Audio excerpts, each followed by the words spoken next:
أفلا يتدبرون القرآن أم على قلوب أقفالها إن الذين ارتدوا على أدبارهم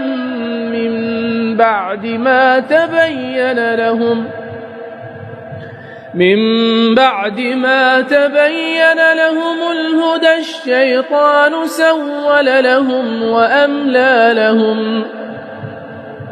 ذلك بأنهم قالوا للذين كرهوا ما نزل الله سنطيعكم في بعض الأمر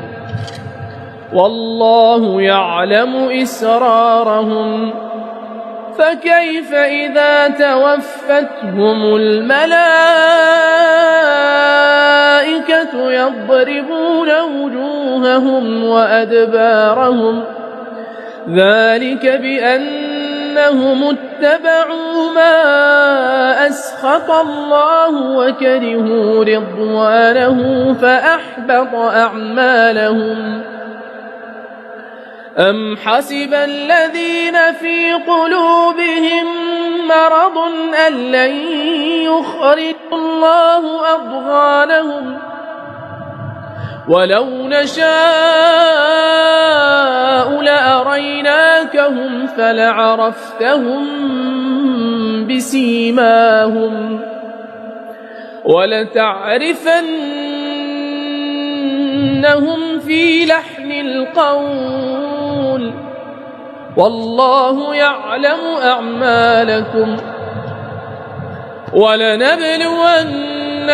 حتى نعلم المجاهدين منكم والصابرين ونبلو أخباركم إن الذين كفروا وصدوا عن سبيل الله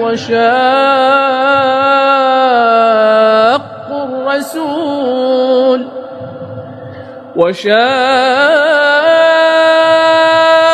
الرسول من بعد ما تبين لهم الهدى لن يضروا الله شيئا وسيحبط أعمالهم يا أيها الذين آمنوا أطيعوا الله وأطيعوا الرسول ولا تبطلوا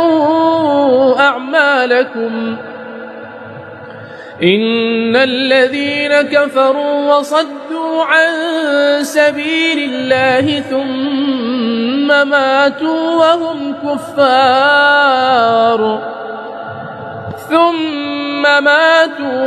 كفار فلن يغفر الله لهم